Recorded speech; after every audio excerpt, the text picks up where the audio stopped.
You've done some incredible stuff. I was watching a ton of your videos over the past couple of days. You've played Paganini's 24 Caprices in a single show. Was that more of your classical side wanting to do that, or more of your metal side wanting to do that?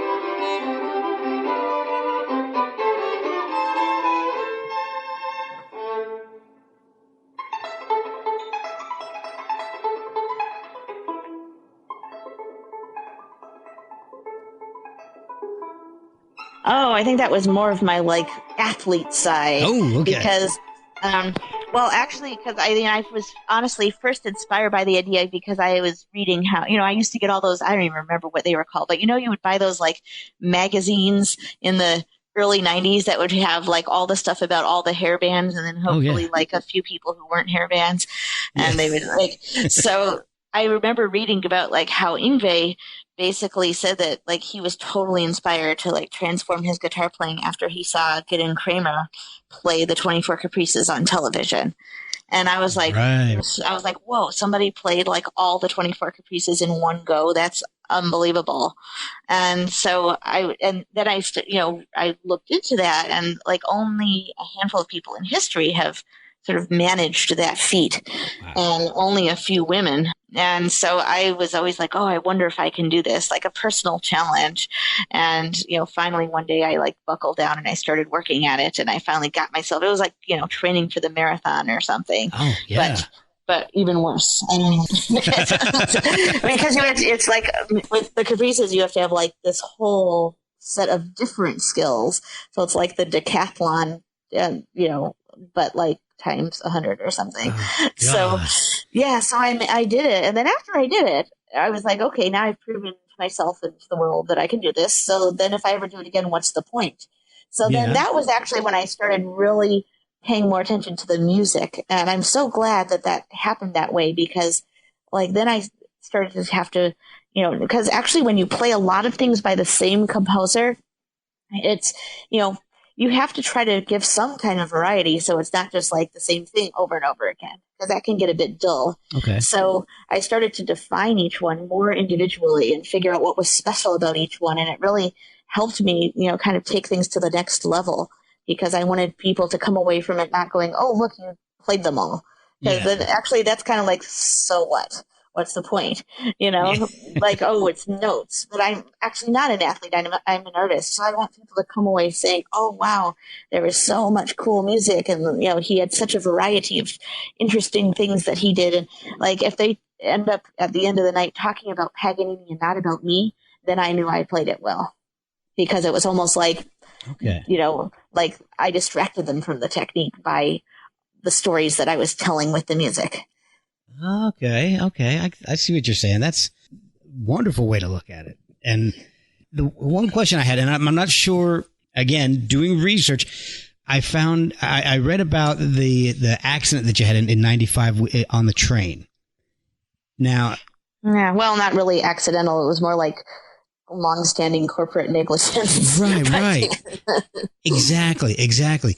And it was horrific, but everything that I've read from you or the interviews that I've listened to, you're so upbeat and you're so positive about everything. I mean, after that I guess, for lack of a better word, accident, the incident on the train, how did you keep your positive outlook on everything?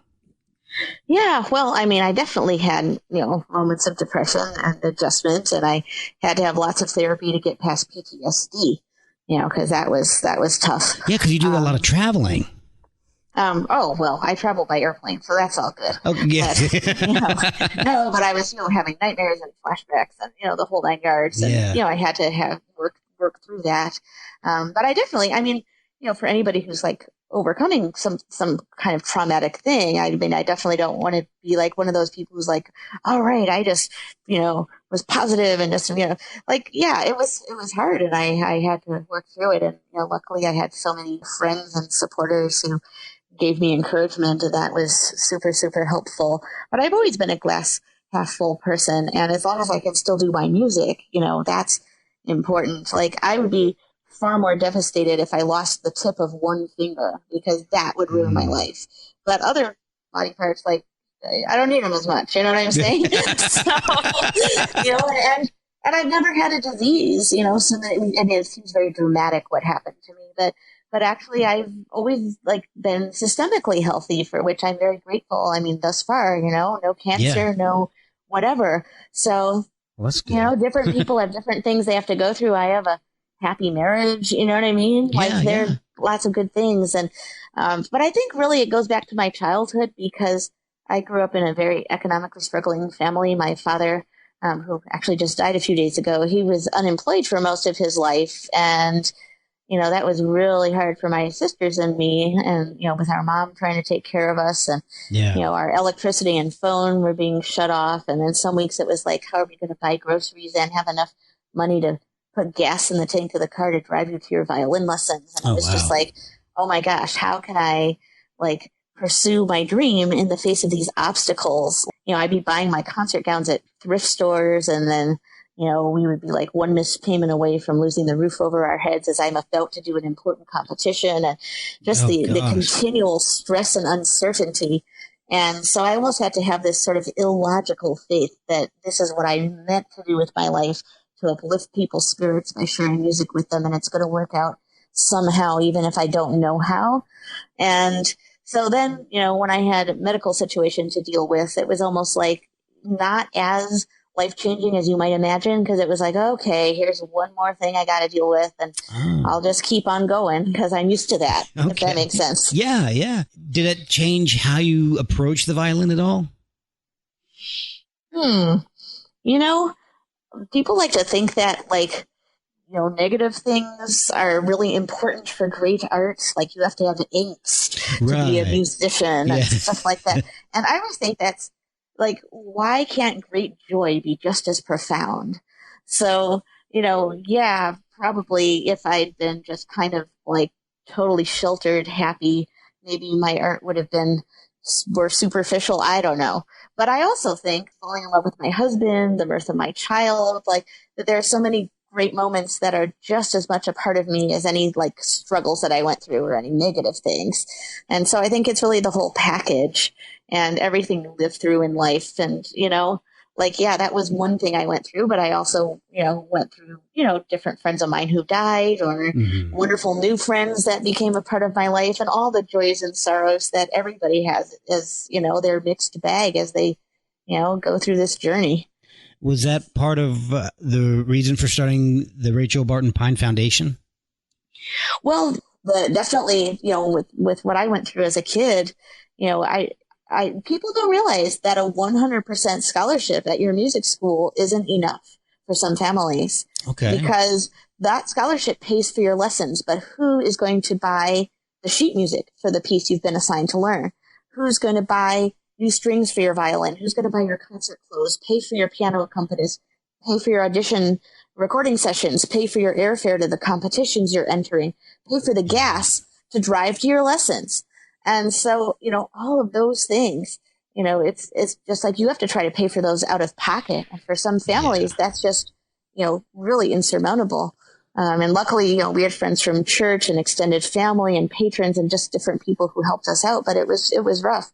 So my foundation actually has a program, which is the only one of its kind, where we evaluate young artists based on level of financial need, accomplishment. I don't want to say talent, because talent is potential, but it's have you realized your potential? You know what I mean? Okay. So accomplishment, how well do you play? Right. And then also their desire to have a life in music, because there are plenty of talented people out there, young artists that play well, but they plan to major in medicine, and that's great. Yeah. And they might win music competitions, and that's nice because then it helps them get into Harvard. but we want to support people who are planning to be musicians. So essentially poor prodigies, if you will, in a nutshell. Well, that's a good way to put it. And we pay for anything except your lessons. So That's been really rewarding. And we've helped more than 100 young artists at this point. Wow. We have an instrument loan program also, which is a nice way for me to give back, for all the instruments that I've borrowed over the years. And it's been really fun. Oh, that's fantastic. I went to college for photography. I wish they had that when I was there, because I had to pay for all my own film. I would back in the 90s when everything was still on film. So I had to pay for my own film, my own development paper. Yeah, the paper, gas to go on location to shoot, all that kind of stuff. Yeah, it adds up. A foundation like that would have been fantastic for a poor prodigy like me. Oh, well, you can always start one yourself for all those young photographers out there. You know what? That's actually a great idea. That's a fantastic idea. Yeah, now my foundation has the projects that we're super excited about, and this just has nothing to do with anything other than the fact that I love music research and I'm really passionate about music education, and I became exposed to some of the really neglected works by Black composers.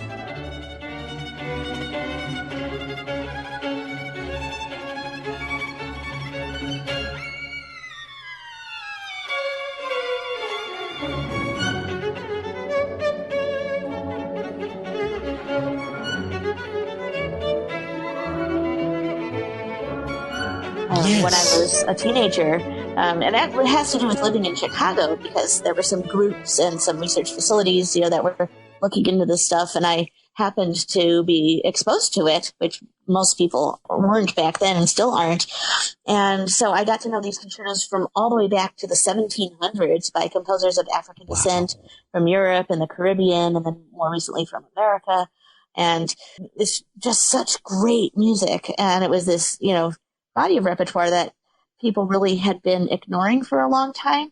And because I was playing some of this music and made this one album in 97, I started getting asked to serve on diversity panels. And of course, one of my big causes is, making classical music accessible to everyone, and, that trying to do what I can to help everyone have classical in their lives. I was hearing stories about organizations that target underrepresented populations and provide lessons for inner city children or African American children, or different things like that, but that unfortunately a lot of these children, like their families, would feel like they were playing somebody else's music, or that they didn't have this connection to classical. And that's actually not true. Like, there were all Black orchestras in the U.S. in the 1800s, kind of like the Negro baseball leagues. Oh, wow. Frederick Douglass played the violin. Martin Luther King Jr.'s wife, Coretta Scott King, played the violin. There's so much there. We collected, my foundation, over the last 15 years, we collected more than 900 pieces by more than 350 composers from Africa, Europe, Latin America, North America, the Caribbean. And this is all legit classical music. We're not talking about jazz or folk music or any real classical music from 4 centuries worth, men and women. So it's really a treasure trove. And so I released the first curricular volume for violin, with the idea being that, every student of every race and ethnicity would benefit from having, more diversity to their repertoire, and a fuller picture of humanity. But that also specifically African American students need to know what this history is, so that they can feel an ownership of participation in classical music, and hopefully be more likely to be part of classical music's future, so that their voices can be heard too going forward. So that's been really exciting work. We have a timeline poster showing 300 composers. We have a coloring book with the 40 most important Black composers with their biographies, and then other resources on our musicbyblackcomposers.org website. So yeah, that's kind of what I do in my spare time. I honestly don't have any hobbies that don't have something to do with music. Like, when I was 10, my grandma taught me how to crochet, and my mom was like, oh, this is so healthy. Like, it has nothing to do with violin. It has nothing to do with schoolwork. It's just something totally different that you can enjoy. And as soon as I figured out the mathematical principles behind the creation of different shapes with the crocheting stitches and stuff, like I worked out how you could crochet a violin. And then like I never made anything else from that point on. Oh my gosh. Well, that's your true love right there. I'm just kind of like single-minded. Well, I've got a question. My wedding ring looks like a violin, and my purse looks like a violin. You have violin earrings, violin necklaces. It's true. So I have a question about this. You mentioned that you've discovered a lot of these lost pieces of music. How do you actually discover lost pieces of music? Where do you find this? Oh my gosh. It's been like, and I wish that social media had existed back when we were doing a lot of our original stuff, because it would have been great to sort of chronicle as we went along.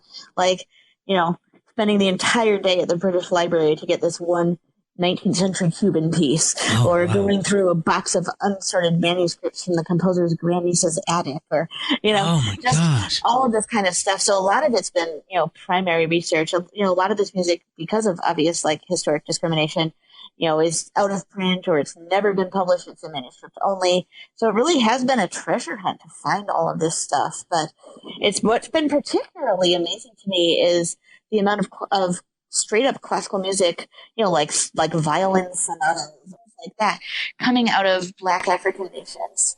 You don't even think there's anything going on, and there's a lot going on. So this is really a sort of frontier that hasn't at all fully been discovered and incorporated into our mix of stuff yet. And it's been really cool to just find all this great music and start to introduce it to people. Yeah, and so with this discovery process, you're actually hands-on finding these pieces of work. You're not just doing research and like you said, like through social media, finding out that something exists. You're actually digging through boxes and finding the original manuscripts then. Yeah, absolutely. Wow. And so, yeah, it's pretty darn exciting.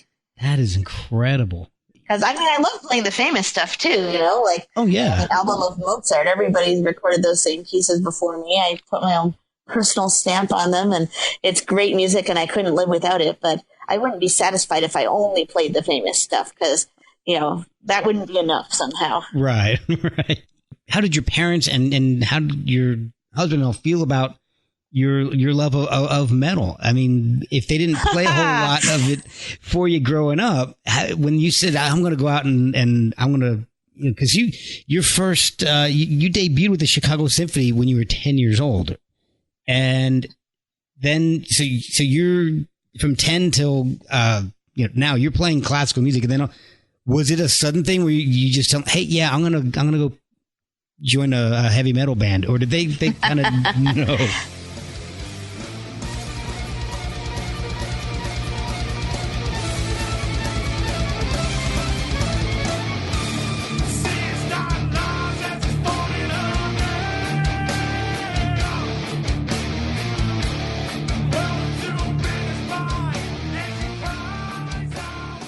Well, it's interesting. So, my parents, obviously, like, I started listening to what I was listening to, and that was actually nice. My dad never got into my genres, but, he then at that point, started, like, putting the classic rock station on in the car when he'd drive me to rehearsals and, talk to me about his favorite bands. And, that was a nice bonding experience. Oh, yeah.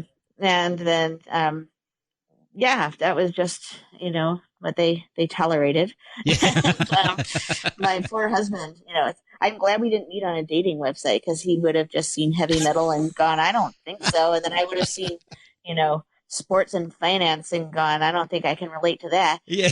We would have never met each other. But, our first couple of dates, like, he took me to the opera and I took him to Pantera. Oh my gosh. It's a little bit of throwing him in on the deep end, but that's he survived, and then there we were hanging out with the guys, and he was just like, when can we go home? I'm like, Craig, we're with Daryl here, like, He's like, okay.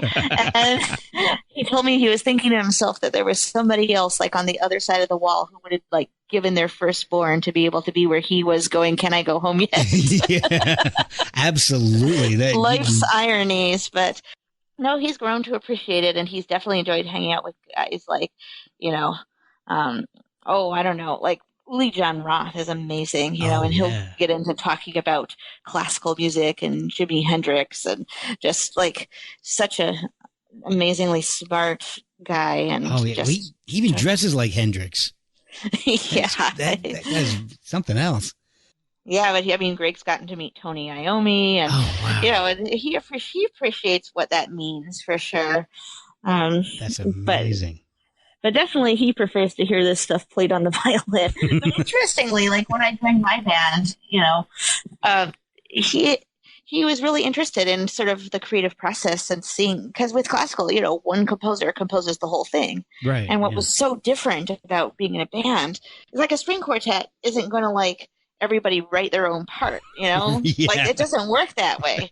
But in a band, like one person would come up with a riff, another person would come up with another riff. You decide if they belonged in the same tune or not, and then somebody else would write the bridge, and then you'd add your parts, and you decide like, okay, should we do 3 of this and 2 of that, or where should the vocals come in? And then he would write his melody, Yeah. and then I would do a solo, and then I mean, so it was like this collective creativity that was a very different process, and It's like a team sport.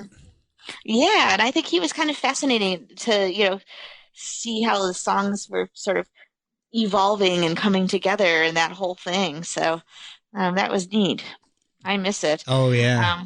Yeah, well, we had a good run. We had 5 years, and then, well, first of all, my bass player's other band, The Skull, which is Oh actually like more of the original Trouble than the band these days that's called Trouble. yeah. Yeah. So they really caught on, and then they started writing their own originals, but also, of course, playing a lot of the old Trouble songs. And I mean, they started playing Hellfest and just doing a lot in Europe, and they really started Okay. doing well. So he got super busy with that, and then my one guitarist ended up hooking up with a girl, actually a friend of mine. They met through Facebook through no fault of my own, and they would like comment on my status and start flirting. Oh my So goodness. I take no responsibility, but they're together and they're happy and it's all good. Oh good. But she convinced him to move to Austin, and there's like great players in town. We could have totally replaced him as a player, but somehow as a songwriting voice, like he was so pivotal to the sound of our band. Like he would always write the original riff that would start every new song. Like we just felt like we would have been a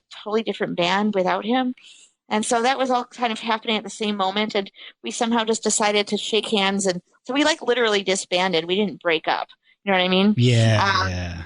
We were just like, okay, let's just call it quits and go our separate ways as friends. And that was just about the point in time that my daughter was getting really serious about violin. And there's only so many hours in a day and she's too young to practice independently. So, I'm practicing with her at least 2 hours a day.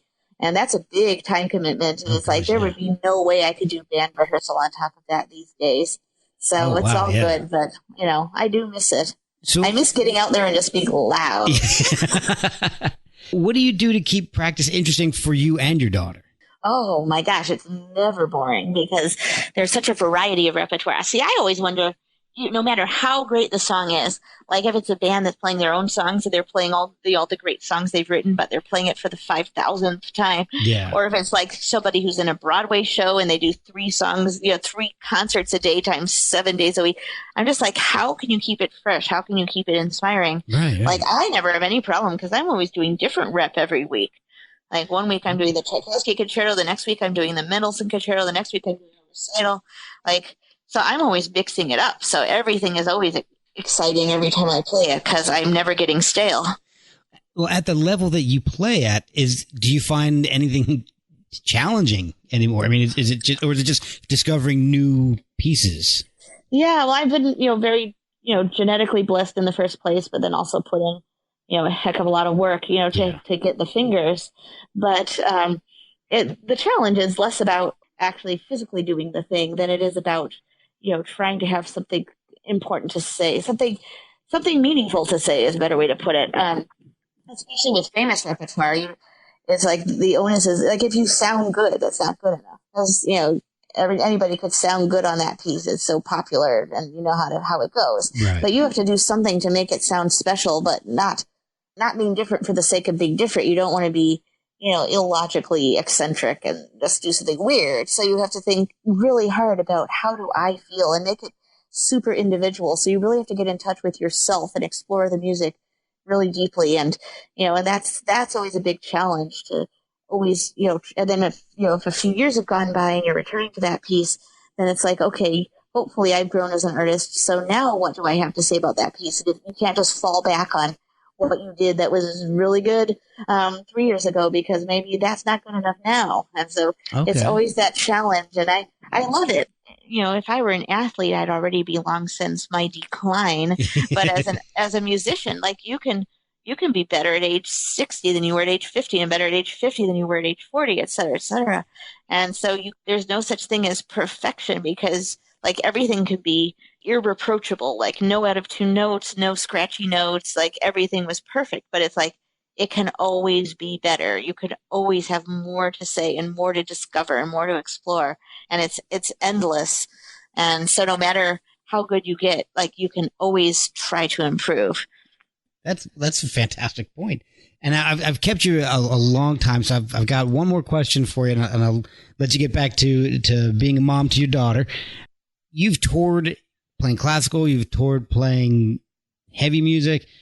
What's the weirdest, worst thing that's happened to you in a live environment? Oh gosh, well, I don't really have many complaints. I guess I've had just a handful of moments where a string broke on stage, and those are always kind of more comical than anything. You just have to be like, just treat it with irony, like, okay, here we go.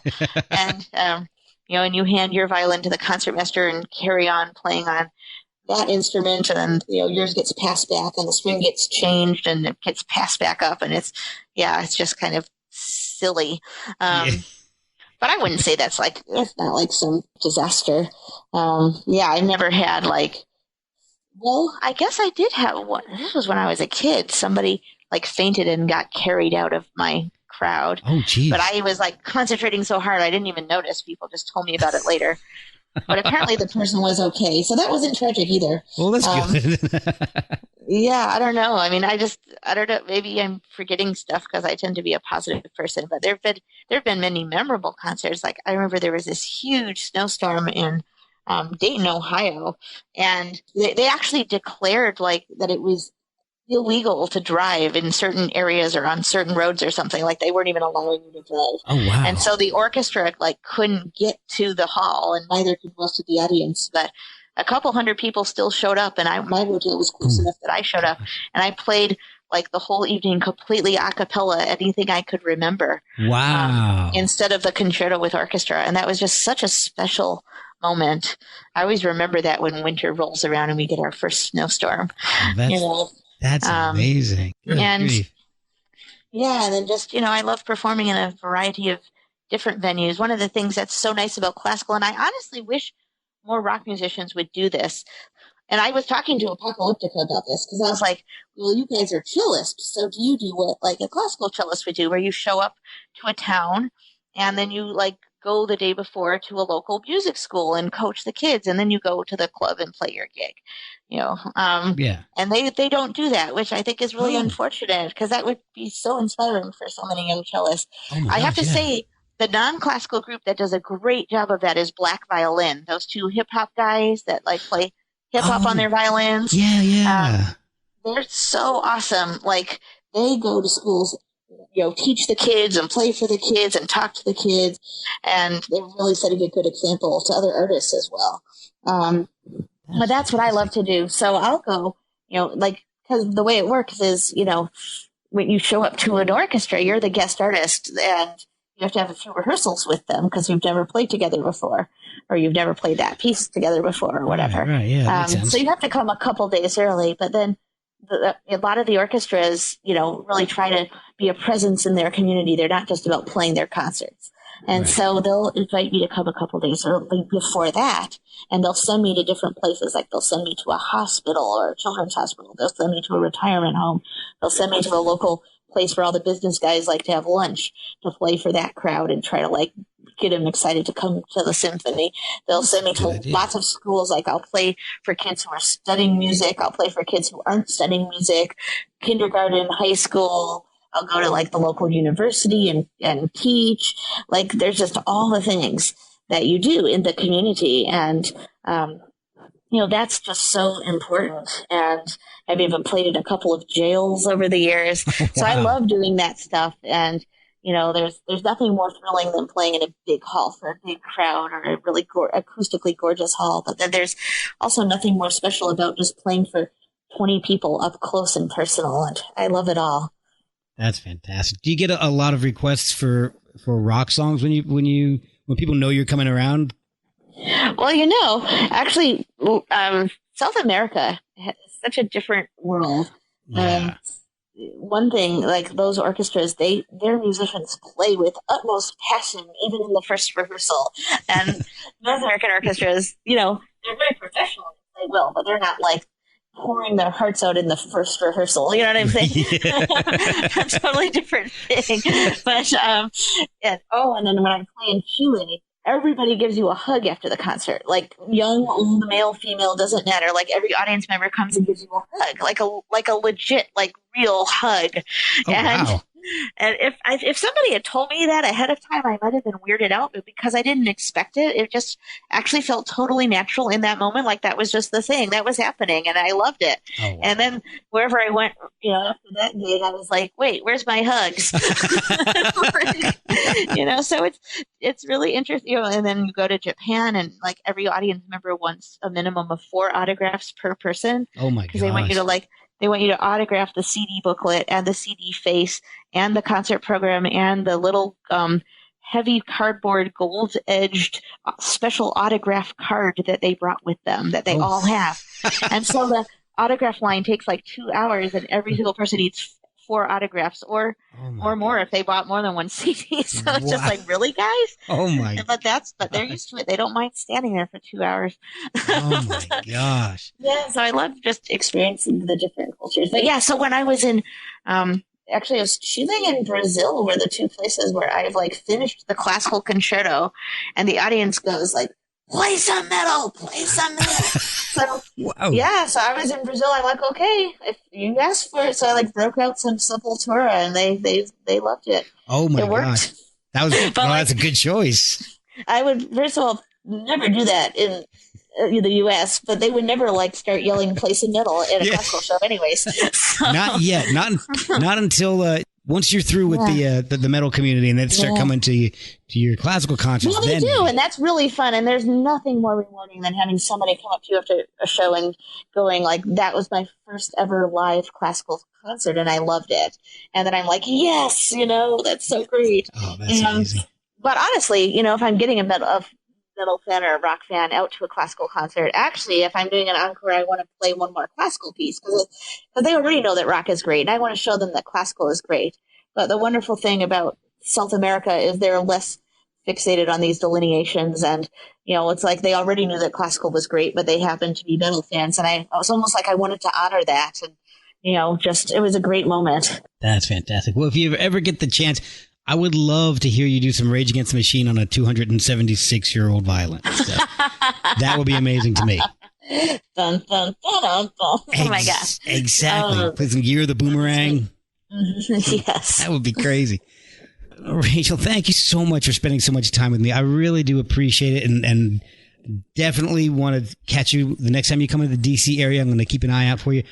Yeah, we'll definitely let you know. Hey, I should say one last thing, which is that, we've talked about how like classical inspired metal, but now it's just starting to go in the opposite direction. And really? Classical has been influenced by other genres. My latest album is actually an entire album of classical music inspired by blues.